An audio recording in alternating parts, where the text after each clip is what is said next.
আৰু আজি বৰপেটাবাসী হিচাপে স্থানীয় লোকসকল গৌৰৱান্বিত, কাৰণ এজন উজ্জ্বল নক্ষত্ৰই যি সমাজৰ কাৰণে যিখিনি বৰঙণি আগবঢ়াই থৈ গ'ল, সেই আগবঢ়াই থৈ যোৱা সেই কাম কাজখিনি আজি বিশ্ববাসীয়ে বা ভাৰতবাসীয়ে আজি সঁচাকৈ কৰিছে। গভীৰ শ্ৰদ্ধাৰে তেখেতৰ কাম কাজসমূহৰ স্বীকৃতি যেন সকলোৱে দিছে, সেই কথাও উপলব্ধি কৰি বৰপেটাবাসীয়ে আজি যথেষ্টখিনি তেখেতসকলে এই মুহূৰ্তত উল্লেখ কৰিছে। গতিকে প্ৰতিগৰাকী লোকৰ মনত এই মুহূৰ্তত শোক, প্ৰতিগৰাকী লোক ভকত ম্ৰিয়মান আৰু প্ৰতিগৰাকী লোকেই আচলতে তেখেতৰ বিদেশী আত্মাৰ সদগতি কামনা কৰিছে। আৰু সদগতি কামনা কৰাৰ অৰ্থে তেখেতসকলৰ এই শোভাযাত্ৰা, ৰেলী আৰু বহুজনতকৈ ব্যতিক্ৰমভাৱে তেখেতক এইদৰে আদৰ সম্ভাষণ নশ্বৰ দেশত আৰু আদৰ সম্ভাষণ জনাই এইদৰে পুষ্পৰে তেখেতক সশ্ৰদ্ধা জ্ঞাপন কৰিছে।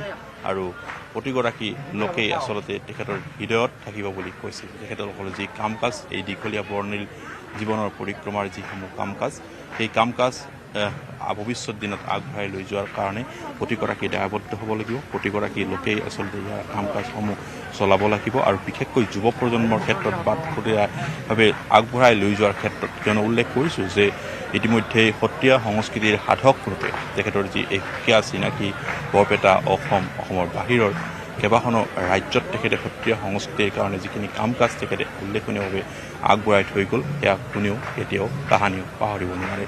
গতিকে তেনে এটা মুহূৰ্তৰ সাক্ষী হ'বলৈ পায় বা তেনে এগৰাকী ব্যক্তি, আচলতে ব্যক্তি ক'লে ভুল হ'ব, কিয়নো সেয়া এক অনুষ্ঠান। গতিকে সেই অনুষ্ঠানৰ সেই মহান ব্যক্তিগৰাকীৰ শেষ তেখেতৰ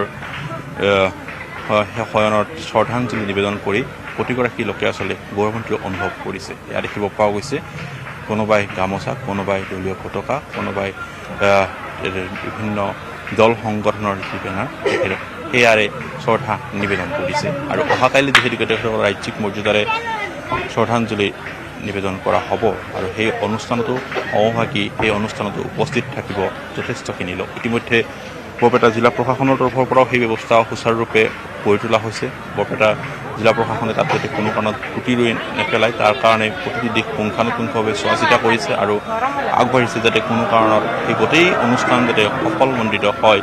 তেখেতৰ অন্ত্যেষ্টিক্ৰিয়া সম্পন্ন কৰাৰ কাৰণে যিখিনি ব্যৱস্থা, সেই ব্যৱস্থা যাতে সম্পূৰ্ণভাৱে সফল কৰিব পাৰে তাৰ কাৰণে ব্যৱস্থা গ্ৰহণ কৰাৰ কাৰণে ইতিমধ্যেই সকলো দিশসমূহ চোৱা চিতা কৰিছে আৰু পুনৰবাৰ পৰ্যবেক্ষণ কৰিছে। আৰু পুনৰবাৰ আমি দেখুৱাইছোঁ সেই দৃশ্যাংশ, জনতাৰ সমাগম, মানুহৰ ভিৰ আৰু কিদৰে তেখেতক ভাল পায় এইদৰে তেখেতৰ নশ্বৰ দেহত এক শ্ৰদ্ধা নিবেদন কৰিবলৈ ওলাই অহা জনগণ। সমান্তৰালকৈ আমি দেখুৱাই গৈ থাকিম তেখেতৰ শেষ শয়নৰ শেষ যাত্ৰাত সমভাগী হোৱা যিসকল ভকত বায়নৰ যি নাম কীৰ্তন, সেয়াও আমি দেখুৱাই গৈ থাকিম একে সমান্তৰালভাৱে। কাৰণ সেইসকল লোকৰ বহুজনেই এতিয়া গুৰুহীন হোৱা বুলি উল্লেখ কৰিছে, কাৰণ বহুজন সেইজনৰে শিষ্য আছিলে। গতিকে শিষ্য হোৱা হেতুকে গুৰুৰ প্ৰতি থকা যিখিনি মৰম, গুৰুৰ প্ৰতি থকা শ্ৰদ্ধা, সেয়া পৰিস্ফুট কৰিছে এইদৰে তেখেতৰ শেষ শয়নৰ শেষ যাত্ৰা। আৰু তাৰ বাবেই ওলাই অহা এইসকল জনগণ, এইসকল সুধী সমাজ আৰু তেখেতসকলে এইদৰে তেখেতক বিদায় জনাইছে। শেষ বিদায়, এয়া শেষ শয়নৰ শেষ বিদায় আৰু তাৰ দ্বিতীয়টো দিনৰ এয়া শোভাযাত্ৰা। আৰু এই শোভাযাত্ৰা কাৰ্যসূচীত দেখিব পোৱা গৈছে এইদৰে ভাগ লোৱা লোকৰ সংখ্যা। দেখিব পোৱা গৈছে যে শিশুৰ পৰা বয়োজ্যেষ্ঠ, পুৰুষ, মহিলা, আবাল বৃদ্ধ সকলো ওলাই আহিছে আৰু তেখেতক শ্ৰদ্ধা জ্ঞাপন কৰিছে। আৰু তেখেতৰ যিখিনি কাম কাজ, এইসমূহ সকলো কাম কাজ আচলতে হৃদয়ত অন্তৰত থাকিব বুলি কোৱা হৈছে। আৰু ভৱিষ্যত দিনত আগবঢ়াই লৈ যোৱাৰ ক্ষেত্ৰত প্ৰতিগৰাকী লোকেই যাতে ভূমিকা গ্ৰহণ কৰে তাৰ কথাও তেখেতসকলে উল্লেখ কৰিছে। মই পুনৰবাৰ উল্লেখ কৰিছোঁ যে ইতিমধ্যেই সুন্দৰদিয়া সত্ৰৰ সন্মুখত তেখেতৰ নশ্বৰ দেহ এই মুহূৰ্তত, আৰু কিছু সময় পূৰ্বে সুন্দৰদিয়াৰ তেখেতৰ নিজ বাসগৃহত পৰাই নশ্বৰ দেহ লৈ অহা হৈছে।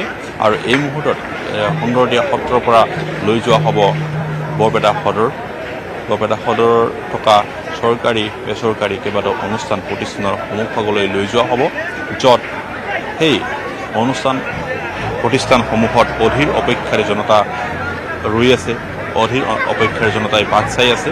সেই বাট চাই থকা সেই স্থানত তেখেতক শ্ৰদ্ধাঞ্জলি নিবেদন কৰিবলৈ অপেক্ষাৰত সেইসকল লোকক শ্ৰদ্ধাঞ্জলি নিবেদন কৰাৰ সুযোগকণ গ্ৰহণ কৰিব আৰু তাৰপিছতে পুনৰবাৰ লৈ অহা হ'ব বৰপেটা সত্ৰৰ বাসস্থানলৈকে লৈ অহা হ'ব তেখেতৰ নশ্বৰদেহ ৰখা হ'ব।